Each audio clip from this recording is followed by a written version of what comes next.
Friends, आप सभी का स्वागत करता हूं अपने YouTube चैनल SCS एजुकेशन में। तो दोस्तों, हम लोग जो है पिछली क्लास में ज्योग्राफी के 4 चैप्टर परिवहन, संचार एवं व्यापार में सड़क मार्ग के बारे में विस्तार से पढ़े थे।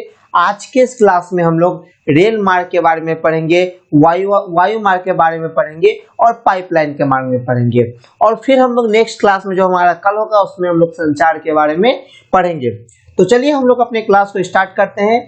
ये जो क्लास है ये हमारा 8 PM का है, मतलब कि 8 PM में हम लोग किसी भी चैप्टर का अगर किसी भी चीज़ का पढ़ाई करते हैं तो वो पूर्णतः थ्योरी के साथ करते हैं।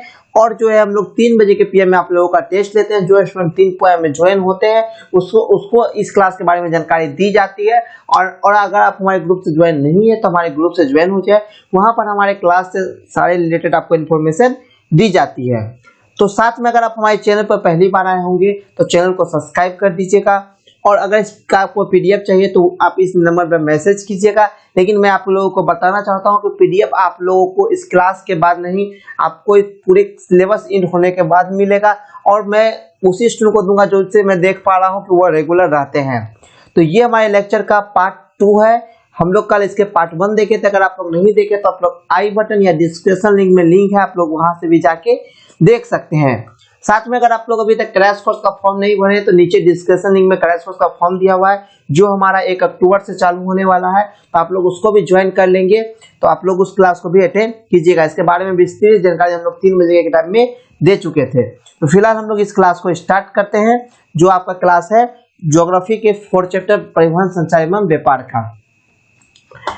तो इसमें हम लोग आज समझने वाले हैं रेल मार्ग के बारे में। किसके बारे में? रेल मार्ग क्या होता है।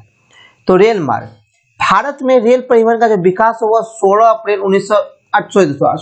1853 ईस्वी से माना जाता है। मतलब भारत में अगर आपको कोई पूछे कि रेल परिवहन या रेल का विकास कब हुआ था तो आप लोग बताइएगा 16 अप्रैल, मतलब 16 अप्रैल 1853 में इसका पहला विकास माना जाता है। कब से? 16 अप्रैल 1853 ईस्वी से। तो भारत में जो रेल परिवहन का विकास हुआ कब से माना जाता है? 16 अप्रैल 1853 को। और सबसे पहली रेल जो है वो मुंबई से थाने के बीच 34 किलोमीटर चली थी। अगर आपसे कोई पूछे कि सबसे पहली रेल कहां से कहां चली थी तो आप लोग बताइएगा मुंबई से थाने के बीच चली थी और वो 34 किलोमीटर चली थी। ये सभी आपका जो है क्लास 10th ही नहीं, क्लास 10th के बाद भी आपका काम करेगा। और GK GS में ये सभी क्वेश्चन काम करेगा आप लोगों का। अगर आप कभी GK GS या अगर आप लोग फिलहाल देख रहे होंगे STET का एग्जाम, अगर आप लोग इस सब का कंपटीशन के लाइन में जाना चाहते हैं तो ये सब चीज का आपको बाद में भी जरूरत पड़ेगा। तो रेल परिवहन का जो विकास हुआ 16 अप्रैल 1853 ईस्वी से माना जाता है। और पहली बार मुंबई से थाने के बीच 34 किलोमीटर रेल चली थी। कहां से कहा? मुंबई से थाने के बीच 34 किलोमीटर चली थी। इसलिए मैं अगेन से अगेन रिपीट करता हूँ। इसके बाद ईस्ट इंडिया कंपनी ने अपने लाभ के लिए रेलों का जाल बिछाने लगा। इसके बाद जो है ईस्ट इंडिया कंपनी, ये जो लाइन विकास किया गया था 16 अप्रैल 1853 को, ये भी ईस्ट इंडिया कंपनी के ही द्वारा किया गया था। तो इसके बाद जो है ईस्ट इंडिया कंपनी ने अपने लाभ के लिए रेलों का जाल बिछाने पर जोर दे दिया। और 1947-48 में रेल मार्गों की कुल संख्या 54,000 किलोमीटर थी। मतलब कि अगर आपसे कोई पूछे कि 1947-48 में रेल मार्गों की कुल संख्या कितनी थी, मतलब रेल मार्गों की कुल लंबाई कितनी थी, तो वो थी 54 किलोमीटर। कब? 1947-48 में। अगर रेल मार्ग अगर कहीं से जुड़ा हुआ था एक जगह से दूसरी जगह तो वह था 54,000 किलोमीटर, जो 2006-07 में लगभग 63,000 हो गया। मतलब कि आप जान सकते हैं यहाँ कितना हमारा बढ़ गया। मतलब कि हमारा 8,327 किलोमीटर की दूरी बढ़ गई। आपको यहाँ डिस्टेंस बहुत ज्यादा लग रहा होगा, आपको नंबर से कम लग रहा है, लेकिन ये 8,000 की दूरी बहुत ज्यादा है। तो 1947-48 में कितनी थी? 54,000 किलोमीटर थी। लेकिन 2006-07 में बढ़ के ये कितनी हो गई? 63,327 किलोमीटर लंबी रेल लाइन हो गई। और अभी वर्तमान में जो रेलवे की कुल लंबाई संख्या वो है 67,415 किलोमीटर।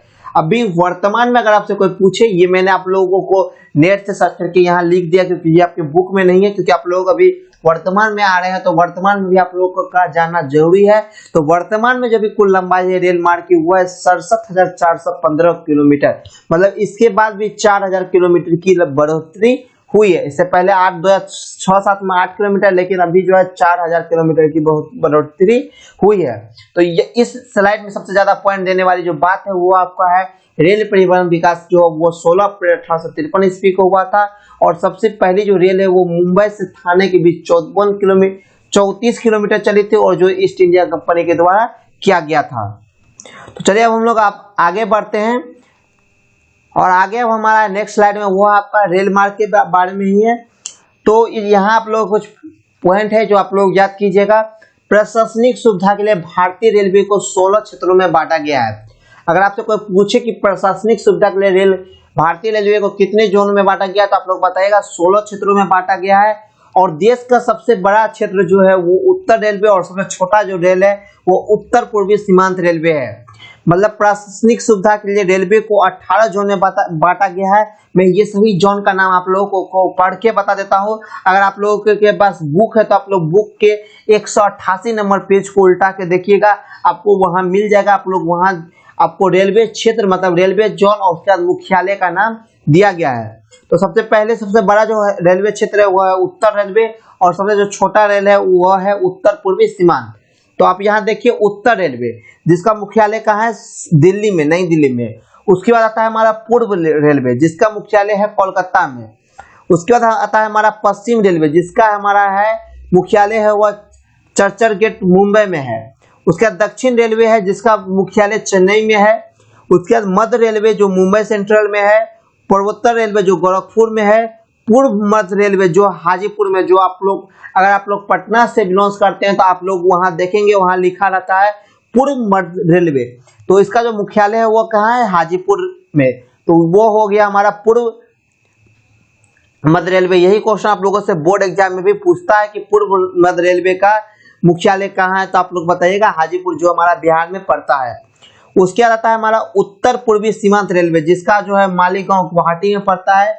उसके बाद दक्षिण पूर्व रेलवे, जिसका दक्षिण मध्य रेलवे, जिसका सिकंदराबाद में। दक्षिण पूर्व रेलवे का कोलकाता में। पूर्वी तटवर्ती रेलवे का भुवनेश्वर में मुख्यालय है। उत्तर मध्य रेलवे जिसका इलाहाबाद में है। उत्तर पश्चिम रेलवे जयपुर। दक्षिण पूर्व मध्य रेलवे बिलासपुर। दक्षिण पश्चिम रेलवे हुबली, और पश्चिम मध्य रेलवे जबलपुर। मैं इसका पीडीएफ आप लोगों के साथ शेयर कर दूंगा, आप लोग वहां से देख लीजिएगा। उसमें सिर्फ आपको यही एक पॉइंट जो याद रखना है, जो पूछता है आप लोगों से, वो है पूर्व मध्य रेलवे। पूर्व मध्य रेलवे का जो है आपको मुख्यालय कहाँ है, तो आप लोग बताइएगा हाजीपुर में। तो ये हमारा हो गया रेल मार्ग। अब इसके आते हैं भारतीय रेलवे के बारे में जानते हैं। अब हम लोग समझते हैं भारतीय रेलवे की प्रमुख विशेषता। ये क्वेश्चन आप लोगों से बुक में भी होगा कि भारतीय रेल की प्रमुख विशेषता को लिखे। तो ये क्वेश्चन आप लोगों से एग्जाम में पूछता भी है, तो यही मेरा पर्पस है कि आप लोग इस क्वेश्चन को जान लें। और आपके बुक में ये क्वेश्चन दिया भी गया है, तो आप लोग वहां से भी पढ़ लीजिएगा। और आपको अगर आप हमारे क्लास को रेगुलर अटेंड करते हैं तो उस चैप्टर में जितने भी क्वेश्चन होंगे वो सारे के सारे क्वेश्चन आप लोगों से सॉल्व होंगे। इसके लिए आपको हमारे क्लास को अंत तक बने रहना पड़ेगा, और इसी सब का डिस्कशन हम लोग क्रैश कोर्स के दौरान भी करने वाले हैं। तो क्रैश कोर्स आप लोगों का 1 अक्टूबर से शुरू हो रहा है, जिसमें हम लोग 3 महीने के अंदर में, मतलब अक्टूबर, नवंबर, दिसंबर, ये 3 महीने में हम लोग आपका पूरा का पूरा सिलेबस को कवर करने का कोशिश करेंगे, और ये आपका हो जाएगा एक क्रैश कोर्स के तहत। तो अब हम लोग समझते हैं भारतीय रेलवे की प्रमुख विशेषता। अगर किसी से कुछ क्वेरी हो तो वो हमारे नंबर, जो हमारा व्हाट्सएप नंबर आप लोगों के पास होगा, उस पर आप बेझिझक अपना क्वेश्चन आंसर राइट कर सकते हैं, क्वेश्चन आंसर पूछ सकते हैं, मैं आपको वहां रिप्लाई दूंगा। तो भारतीय रेलवे की प्रमुख विशेषता, ये 2 या 2 से बड़े तीव्र गति से चलने वाली राजधानी एक्सप्रेस एवं शताब्दी एक्सप्रेस ट्रेनों का परिचालन किया जा रहा है। भारत में जो है 2 बड़े शहरों के बीच तीव्र गति से, मतलब बहुत स्पीड से चलने वाली राजधानी एक्सप्रेस और शताब्दी एक्सप्रेस जैसे ट्रेनों का परिचालन किया जा रहा है। सेकेंड जो प्रमुख विशेषता है वो है छोटे शहरों और महानगरों एवं बड़े शहरों को जोड़ने के लिए जन शताब्दी एक्सप्रेस गाड़ी चलाई जाती है। मतलब छोटे शहरों को महानगरों से जोड़ने एवं बड़े शहरों के से जोड़ने के लिए जन शताब्दी नाम की एक्सप्रेस गाड़ियां चलाई जाती है। माल ढुलाई के लिए प्राइवेट कंटेनर एवं वैगन मालगाड़ियों में लगाई जाती है। 1 अगस्त 1947 को रेल मंत्रालय ने रेल यात्री बीमा योजना शुरू की थी। आप लोग यहाँ जो इस लाइन को, ये जो हमारा है, इस पूरे लाइन को आप लोग अच्छे से याद रख लेंगे। 1 अगस्त 1947 को रेल मंत्रालय ने रेल यात्री बीमा योजना शुरू की थी। अगर आपसे पूछेगा कि रेल यात्री बीमा योजना कब शुरू हुई थी, तो आप बताइएगा 1 अगस्त 1947 को, मतलब कि अगर रेलवे दुर्घटना होती है, उसमें किसी आदमी की मृत्यु हो जाती है रेलवे दुर्घटना में, तो उसको उसके बीमा के तहत आपको जो है उसमें योजना के तहत आपको जो है जो भुगतान किया जाता है। तो इसकी योजना जो है कब से, 1 अगस्त 1947 ईस्वी से लगाई चालू की गई थी। उसके बाद हमारा है कोलकाता एवं दिल्ली में मेट्रो रेल के तहत भूमिगत रेल सेवा दी जा रही है। कोलकाता एवं दिल्ली में क्या हुआ, मेट्रो रेल के तहत भूमिगत रेल सेवा दी जा रही है। रेल संपत्ति एवं रेल यात्रियों की सुरक्षा के लिए जीआरपी एवं आरपीएफ की व्यवस्था होती है, मतलब रेलवे पुलिस फोर्स और जीआरपीएफ। अब हम अपने 7 नंबर और पढ़ते हैं। 7 नंबर क्वेश्चन हमारा, पूर्वोत्तर राज्यों में मेघालय एकमात्र ऐसा राज्य है जहां रेल मार्ग नहीं है। ये आप लोग इस पॉइंट को याद रखेंगे, पूर्वोत्तर राज्यों में मेघालय एकमात्र ऐसा राज्य है जहां रेल मार्ग सेवा नहीं है। मतलब कि इस पूरे देश में जो हो गया उत्तर पूर्वी राज्य में सबसे मेघालय एकमात्र ऐसा राज्य है जहां रेलवे सेवा नहीं है। और भारतीय रेल प्रणाली एशिया की सबसे बड़ी तथा विश्व की सबसे तीसरी बड़ी रेल प्रणाली है। एशिया की सबसे बड़ी तथा पूरे संसार की तीसरी सबसे बड़ी प्रणाली है भारतीय रेलवे। ये आपके लिए एक बहुत ही इंपॉर्टेंट पॉइंट है। भारतीय रेलवे प्रणाली एशिया में सबसे बड़ी तथा विश्व की सबसे तीसरी बड़ी रेल प्रणाली है। और विश्व का सबसे अत्यधिक विद्युतीकरण रेलगाड़ी रूस के बाद भारत में चलती है। भारत में जो है रूस के बाद सबसे अधिक विद्युतीकरण अभी गाड़ी चलती है, विद्युतीकरण रेलवे चलती है, कौन, रूस के बाद। तो ये हो गया हमारा भारतीय रेलवे के बारे में हम लोग पढ़े। अब एक पॉइंट और बच गया, ये आपका है भारतीय रेलवे की सबसे अनोखी विशेषता जीवन रेखा चलाया जाना है, जो 16 जुलाई 1991 को चलने वाली यह रेलगाड़ी विश्व का पहला चलंत अस्पताल है। ये इंपॉर्टेंट पॉइंट है कि भारतीय रेलवे जो है आपको एक जीवन रेखा के नाम से एक ट्रेन चलाती है, जो भारतीय रेल में एक अलग प्रकार की विशेषता रखती है। यह ट्रेन जो चलाई गई थी, ये 16 जुलाई 1991 ईस्वी को चलाई गई थी। ये एक प्रकार की मेडिकल सुविधा से लैस ट्रेन है, मतलब यहाँ आपको चलता फिरता एक अस्पताल है, मतलब यहाँ आपको सारी चीजें मेडिकल व्यवस्था मिलेगी, सारी चीजें मिलेगी। तो ये भारतीय रेलवे की एक अनोखी पहल थी, जो जीवन रेखा के नाम से एक ट्रेन चलाई, जो 16 जुलाई 1991 ईस्वी को चली थी। ये सभी पॉइंट जो ईस्वी वाले हैं वो उसको आप लोग नोट्स करेंगे, यही सभी क्वेश्चन भी पूछता है। और ये सभी आपका जीके का भी क्वेश्चन आपको 10th में नहीं 10th के बाद भी कम बहुत सारे चीज में आपको इसकी जरूरत पड़ेगी। और उसके बाद हमारा आता है नेक्स्ट पॉइंट है वो 31 मार्च 2007 तक भारतीय रेल के पास 6909 स्टेशन, 8153 रेल इंजन, 45,360 ट्रेन यात्री एवं 1905 अन्य सवार गाड़ियां उपलब्ध है। ये हो गया हमारा भारतीय रेल के बारे में। अब हमारा नेक्स्ट पॉइंट होगा वो है पाइपलाइन मार्ग। अब हम लोग आते हैं पाइपलाइन मार्ग पर। आप सभी स्टूडेंट जो अगर किसी को कुछ नीचे प्रॉब्लम होती है समझने में, अगर कहीं प्रॉब्लम हो रही है आपको समझने में, तो आप नीचे कमेंट बॉक्स में बिल्कुल जो आप लोगों का लाइव चैट ओपन है उसमें आप लोग कमेंट कीजिए, मैं आपको वहां उसका रिप्लाई आपको दे दूंगा। किसी भी स्टूडेंट को कुछ भी टेंशन नहीं लेनी है, मेरा एक ही पर्पस है जो आपको मैं एम से लेकर चल रहा हूँ। आपका भले ही आधा घंटा भी किल होता है, लेकिन ये आधा घंटा अगर आप अभी आधा घंटा क्लास करते हैं तो ये आगे चल के आपके लिए बहुत ही इंपॉर्टेंट होने वाला है। आपके एग्जाम के लिए सेशन बहुत ही इंपॉर्टेंट होने वाला। अगर आप कभी आपको ये क्वेश्चन पकड़ाता है तो आप बोलिएगा कि एससीएस एजुकेशन वाले सर ने हमें ये पढ़ाया था और ये हम लोग जानते हैं। आपको कभी भी कोई दिक्कत नहीं होगी, ये मेरी गारंटी है। और इससे बेहतरीन तरीके से आपको कोई भी समझा भी नहीं सकता है सोशल साइंस में। मैं जिस तरीके से समझा रहा हूँ आपको, ये मैं गारंटी के साथ कह सकता हूँ, इतने बेहतरीन तरीके से आपको एक एक पॉइंट को भी बुक से निकाल के एक एक पॉइंट के साथ डिस्कस करके आपको आज तक अभी तक में हिस्ट्री में या कोई भी सोशल साइंस पेपर में आप लोगों को नहीं समझाया गया होगा। आप मेरे किसी भी सोशल साइंस के पेपर को देख सकते हैं, मैं आपको वहां एक बेहतरीन तरीके से समझाया हूं ताकि आप लोग उसको आसानी से और सिंपल भाषा में समझ सके। यही खासियत है कि आप लोग एक पॉइंट से आप लोग अपना आंसर बना सकते हैं, एक पॉइंट से लेकर आप लोग अपना आंसर को तैयार कर सकते हैं। लेकिन हम लोगों के पास फिलहाल टाइम बहुत कम है और पढ़ना बहुत ज्यादा है, तो हम लोग अब पाइपलाइन मार्ग पर आते हैं। और आप सभी जो भी स्टूडेंट ज्वाइन करते हैं तो वो अंत तक बने रहे, ताकि आपको मेरे से पता चल सके कितने स्टूडेंट ज्वाइन करते हैं, कितने स्टूडेंट क्लास करते हैं। आप लोग नीचे कमेंट बॉक्स में भी कमेंट करते रहिए ताकि मुझे पता चले कि ये स्टूडेंट अभी तक ज्वाइन है। पाइपलाइन मार्ग, तो वर्तमान समय में परिवहन के रूप में पाइपलाइन का उपयोग तरल पदार्थों जैसे पेट्रोलियम के साथ ही गैस परिवहन के लिए भी किया जाता है। पाइपलाइन मार्ग का जो है यह यात्री के लिए नहीं किया जाता है, ये हमारा अगर किसी एक देश से दूसरे देश से हमको तेल मंगवाना हो या गैस की सप्लाई करनी हो, इस सब चीज की जरूरत हम लोग पाइपलाइन मार्ग के द्वारा करते हैं। तो पाइपलाइन मार्ग का प्रयोग तरल पदार्थ जैसे पेट्रोलियम, गैस का परिवहन इत्यादि के लिए किया जाता है। पाइपलाइन के द्वारा मरुस्थल, जंगलों, पर्वतीय क्षेत्रों, मैदानी भागों और यहाँ तक कि समुद्र के नीचे से होकर भी परिवहन किया जाना संभव है। मतलब पाइपलाइन के द्वारा हम लोग मरुस्थल, अगर कहीं रेत ही रेत है या जंगल है या पर्वतीय क्षेत्र, पहाड़ी क्षेत्र है या मैदानी क्षेत्र है, यहाँ तक कि अगर समुद्र के नीचे से भी होकर परिवहन किया जाना संभव है। जैसा कि अगर आप लोग इंटरनेट के बारे में समझते होंगे तो इंटरनेट के बारे में आप जानते होंगे कि इंटरनेट के लिए समुद्र के अंदर से भी इस देश से लेकर उस देश तक तार बिछा हुआ है, एक नेटवर्क का जाल बिछा हुआ है। उसी तरह से पाइपलाइन मार्ग भी है, अगर इस देश से उस देश की अगर एलपीजी सप्लाई की जरूरत हो या अगर पेट्रोल की जरूरत हो तो इस सब की मार्ग की जो सप्लाई होती है वो पाइपलाइन मार्ग के द्वारा होती है।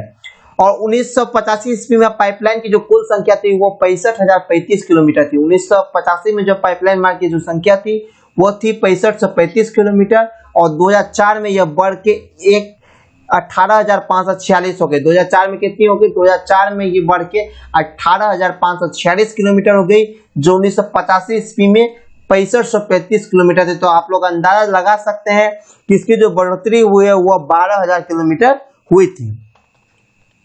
अब आते हैं हम लोग वायु मार्ग। अब हम लोग किस पर आते हैं? पाइपलाइन मार्ग को हम लोग समझ लिए, पाइपलाइन मार्ग में आप लोगों को उतना ही समझना था। अब हम लोग वायु मार्ग के बारे में समझते हैं, वायु मार्ग क्या होता है। तो वायु मार्ग के जरिए परिवहन सबसे तीव्र, आधुनिक एवं महंगा साधन, लेकिन वायुयान जो है सबसे फास्ट है, ये आधुनिक तरीका है, लेकिन ये सबसे ज्यादा कॉस्टली भी है। आपको वायुयान क्या है? वो वायुयान थोड़ा कॉस्टली भी आप लोगों को होता है। दोस्तों हम लोग पेट्रोलियम पाइप में जो है आप लोगों से कुछ पॉइंट, एक दो पॉइंट मिस कर दिए हैं आप लोग उसको। जैसे हम लोग पाइपलाइन का जो वितरण है वो दो तरह से होता है, तेल पाइपलाइन, गैस पाइपलाइन, ये सभी को आप लोग बुक से एक बार पढ़ लीजिएगा। तो वायु मार्ग हम लोग समझ रहे थे। तो वायु मार्ग के जरिए परिवहन का सबसे तीव्र एवं आधुनिक एवं क्या है, एक महंगा साधन है।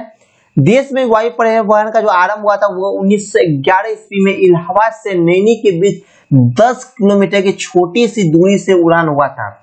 मतलब देश में वायु परिवहन का आरंभ कब हुआ था? देश में वायु परिवहन का आरंभ 1911 ईस्वी में इलाहाबाद से नैनी के बीच 10 किलोमीटर की छोटी दूरी से इसका उड़ान हुआ था।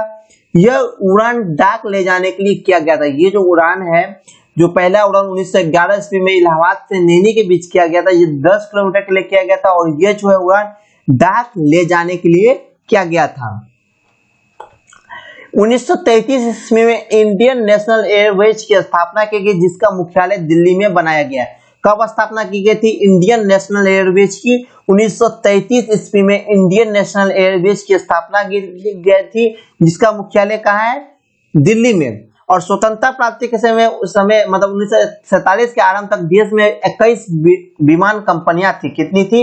21 विमान कंपनियां थी स्वतंत्रता प्राप्ति के समय। और 1993 ईस्वी में वायु परिवहन का क्या किया गया? राष्ट्रीयकरण कर दिया गया। 1993 ईस्वी में इसका जो है वायु परिवहन का समिति के सुझाव से 1953 ईस्वी में वायुयान का क्या कर दिया गया? राष्ट्रीयकरण कर दिया गया, जिसके बाद आंतरिक या घरेलू वायु परिवहन सेवा जो है एयरलाइंस, इंडियन एयरलाइंस तथा अंतर्राष्ट्रीय वायु परिवहन सेवा का भार एयर इंडिया को सौंपा गया। ये जो 1953 ईस्वी में वायु परिवहन का जो राष्ट्रीयकरण कर दिया गया, उसके बाद घरेलू परिवहन सेवा का जो भार है वो आपको एयरलाइंस को दे दिया कि इंडियन एयरलाइंस को दे दिया गया, और जो है अंतर्राष्ट्रीय वायु सेवा जो होती है ये जो है एयर इंडिया को सौंपा गया। जैसा कि अभी भी आप लोगों का इंटरनेशनल सेवा जो दे रही है वो है एयर इंडिया, लेकिन अभी बहुत सारे विमान भी इंटरनेशनल सेवा देना चालू कर दी गई है। तो आपको यहाँ एक मेन पॉइंट आप लोग याद रखिएगा, जो मैं आप लोगों को यहाँ समझा देता हूँ, आप लोग याद कर लीजिएगा। इंडियन एयरलाइंस भारत की विभिन्न शहरों को अतिरिक्त कई पड़ोसी देशों के लिए विमान सेवाएं उपलब्ध कराता है। 8 सितंबर 2005 को इंडियन एयरलाइंस का सिर्फ इंडियन नाम से जाना जाता है। कब? 8 दिसंबर 2005 को इंडियन एयरलाइंस का सिर्फ हम लोग इंडियन नाम रख दिए। किसका? इंडियन एयरलाइंस का वर्तमान जो नाम है वो है इंडियन। भारत में जो हेलीकॉप्टर सेवा है वो पवन हंस हेलीकॉप्टर लिमिटेड द्वारा दी जाती है। भारत में हेलीकॉप्टर सुविधा किसके द्वारा तो ये दी जाती है पवन हंस हेलीकॉप्टर के द्वारा। किसके द्वारा? पवन हंस हेलीकॉप्टर के द्वारा जो है भारत में हेलीकॉप्टर की सुविधा दी जाती है। और देश में सभी प्रकार के हवाई अड्डों का जो नियंत्रण है एवं विकास का प्रबंधन विमान क्षेत्र के सभी कार्यों के लिए 1 अप्रैल 1955 ईस्वी को एयरपोर्ट अथॉरिटी ऑफ इंडिया का गठन किया गया था। कब? देश के सभी प्रकार के हवाई अड्डों का नियंत्रण एक आदमी के हाथ में, विकास एवं प्रबंधन तथा विमान क्षेत्र के कार्यों के लिए 1 अप्रैल 1955 ईस्वी को एयरपोर्ट अथॉरिटी ऑफ इंडिया, जो अभी भी चल रही है, एयरपोर्ट अथॉरिटी ऑफ इंडिया का गठन किया गया। और देश में लगभग 450 हवाई अड्डे हैं, इनमें से 12 अंतर्राष्ट्रीय हवाई अड्डे। देश में वर्तमान में कितने हवाई अड्डे हैं? देश में वर्तमान में 450 हवाई अड्डे हैं, जिसमें 12 अंतर्राष्ट्रीय हवाई अड्डे हैं। अब हम लोग समझते हैं जल मार्ग के बारे में। हम लोग किसके बारे में समझते हैं? जल मार्ग। इससे पहले हम लोग समझे रेल मार्ग को देख लिए। पिछले क्लास में हम लोग सड़क मार्ग देखे थे। आज की क्लास में हम लोग देखे रेल मार्ग के बारे में, पूरी विस्तार से समझे। उसके बाद हम लोग पाइपलाइन मार्ग के बारे में पढ़े। उसके बाद हम लोग वायु मार्ग के बारे में पढ़े और हमारा नेक्स्ट पॉइंट है जल मार्ग के तरफ। इसके बाद जल मार्ग हम लोग आज खत्म करेंगे। उसके बाद हम लोग नेक्स्ट क्लास से संचार के बारे में पढ़ना चालू करेंगे। मतलब इस चैप्टर का आपका एक क्लास और बुधवार को चलेगा, उसके बाद हमारा ये चैप्टर एंड हो जाएगा। तो हम लोग जल मार्ग के बारे में समझते हैं। तो जल मार्ग परिवहन का एक प्राचीन माध्यम रहा है। जल मार्ग से द्वारा जो हम लोग प्राचीन में भी इसके द्वारा यातायात करते थे, एक जगह से दूसरे जगह जाते थे। इसके द्वारा विश्व स्तर की कई साहसिक यात्राएं की गई है। किसके द्वारा? जल परिवहन के द्वारा। जल मार्ग जो होता है वो हमारा 2 प्रकार का होता है। कितने प्रकार का होता है जल मार्ग? जल मार्ग हमारा 2 प्रकार का होता है। पहला होता है हमारा अंतरारिक जल मार्ग और दूसरा होता है हमारा अंतर्राष्ट्रीय जल मार्ग। क्या होता है? एक हमारा होता है अंतरारिक जल मार्ग और दूसरा होता है हमारा अंतर्राष्ट्रीय जल मार्ग। तो आंतरिक जल मार्ग हम लोग किसको बोलेंगे? ये आप लोग जान सकते हैं कि आंतरिक जल मार्ग हम लोग किसको बोलते हैं। तो आंतरिक जल मार्ग के बारे में आप लोग बोल सकते हैं कि आंतरिक जल मार्ग जो हम लोग अपने अगर देश में ही कहीं एक दूसरे जगह से जो यात्रा करते हैं उसको हम लोग आंतरिक जल मार्ग कहते हैं। अंतर्राष्ट्रीय जल मार्ग कैसे कहते हैं?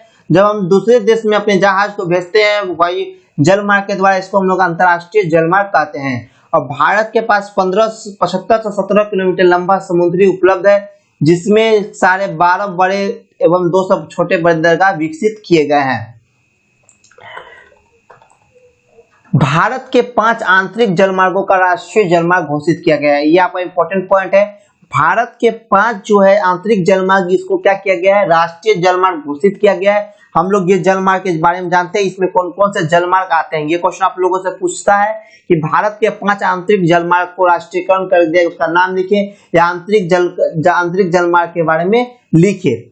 तो इसका जो सबसे पहला पॉइंट है वो आपको है राष्ट्रीय जलमार्ग संख्या 5 है आपको राष्ट्रीय जलमार्ग, जिसमें पहला आपका है राष्ट्रीय जलमार्ग संख्या 1, जो इलाहाबाद से हल्दिया के बीच 16 से 20 किलोमीटर की स्थित है।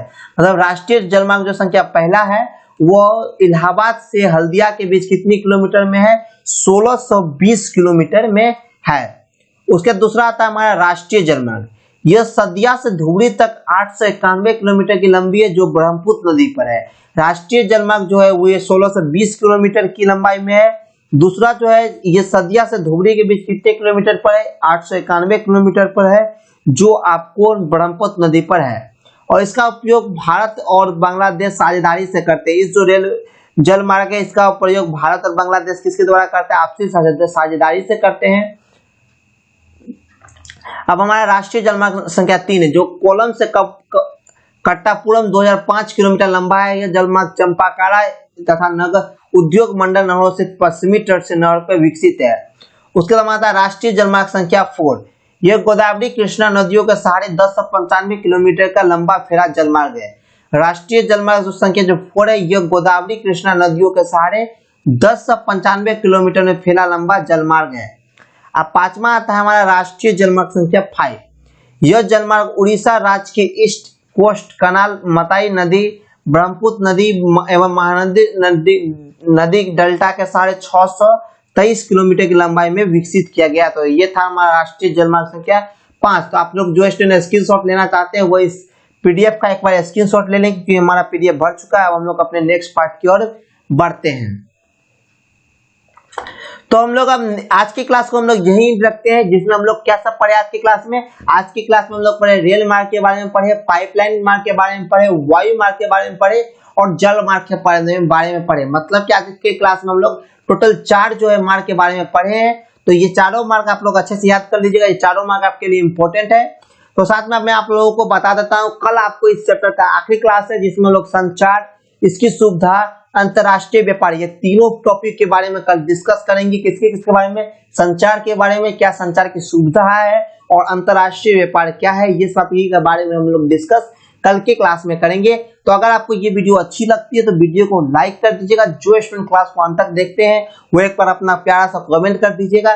वीडियो अवश्य लाइक कीजिएगा, चैनल को अवश्य सब्सक्राइब कीजिएगा। साथ में इस वीडियो को अपने दोस्तों के साथ पूरा शेयर कीजिए ताकि ये सभी दोस्त आपके ये क्लास को कर सके। और क्रैश कोर्स आप सभी स्टूडेंट ज्वाइन कीजिए, फॉर्म भरिए, जो हम लोग 1 अक्टूबर से आप लोगों का स्टार्ट करेंगे। तत्काल हम लोग अभी एडमिशन सेशन चालू रखे हैं।